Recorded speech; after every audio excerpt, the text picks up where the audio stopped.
ராஜாங்கத்தோட அம்மா சொல்றாங்க, நீ தாமரைக்கு தான் வளையல் போடணும் ராஜாங்கம், அவதானே செஞ்சது. அத்தா புரியலையா அத்தா?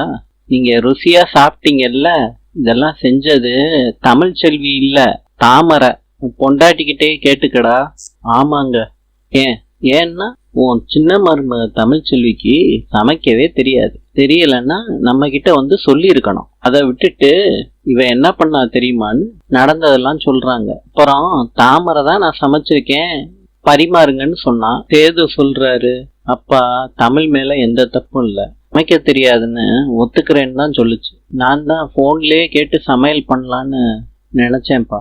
சேது எதுல விளாடுறதுன்னு இல்லையா, சமையல் சரியில்லைன்னு முகம் சுழிச்சிருந்தாங்கன்னா நமக்கு தான் ஏன் கேவலம். நீ இப்படி பண்ணுவேன்னு நான் நினைக்கவே இல்லை சேது. வீட்டுல இத்தனை பொம்பளைங்க இருக்கீங்கல்ல, நீங்க இனிமேட்டு சமையல் கத்து கொடுங்க தமிழ் செல்விக்கு. சன்னியாசி வா போலாம். அப்பத்தா அப்பா கிட்ட மாட்டி விட்டாச்சு, இப்ப திருப்தியா அப்பத்தா? பேசாம சேது, பண்ணதெல்லாம் பித்தலாட்டம், இதுல பேச்சு வேற. என் மகன் சொன்ன மாதிரி சமையலை கத்துக்க, உனக்கு 10 நாள் அவகாசம். சமையலை கத்துக்கிட்டு ஒரு வேளையாவது இந்த குடும்பத்துக்கு வாய்க்கு ருசியா சமைச்சு போடுற. மோகனா, ஈஸ்வரி, அத்தை, நீங்க 2 பேரும் சமைக்க கத்து கொடுங்க தமிழ் செல்விக்கு. போன்லயே கேட்டு சமையல் பண்ணல, அதுக்கு உனக்கு தண்டனை இருக்குடி. நீயா சமையலை கத்துக்காத முடியும், உனக்கு உப்பு இல்லாத சாப்பாடு தான். தப்பு செஞ்சா சேது தண்டனை உண்டு. போன் எங்க?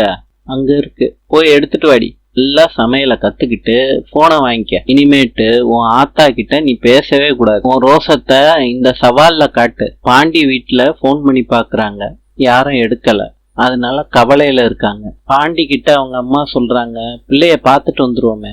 அப்படிலாம் டக்குன்னு போய் பாத்துட்டு வர முடியாதாத்தா? அப்படின்னா பிள்ளைய மறு வீட்டுக்கு அழைக்க வந்தோன்னு பாத்துட்டு வந்துருங்களே. சரின்னு சொல்றாரு பாண்டி. சேது கிட்ட தமிழ் சொல்றாரு, நீ நேர்மையா சொல்லிடலான்னு தான் சொன்ன தமிழ், நான் தான் கேட்கல.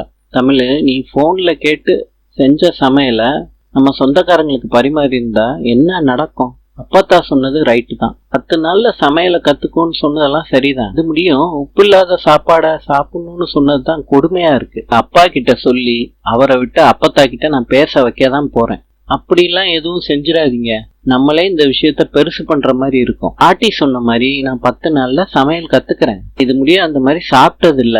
ஆனா நியாயமா பார்த்தா பாட்டி எனக்கு ஆரோக்கியமான தண்டனை தான் கொடுத்துருக்காங்க. புரியல.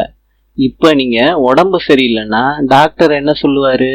உப்பு போடாத சாப்பாடா சாப்பிடுங்க, உரப்பு கம்மியா சாப்பிடுங்கன்னு தானே சொல்லுவாரு. இப்ப நான் பாட்டி எனக்கு ஆரோக்கியமான தண்டனை தானே கொடுத்துருக்காங்க. அதனால எனக்கு எந்த கவலையும் இல்லை. எல்லாருக்கும் வாய்க்கு ருசியா சமைச்சு போட்டுட்டு தான் எங்க அம்மா கிட்ட நான் பேசுவேன். நாளை சந்திப்போம். இன்று எகிப்தின் தலைநகரம் கெய்ரோ.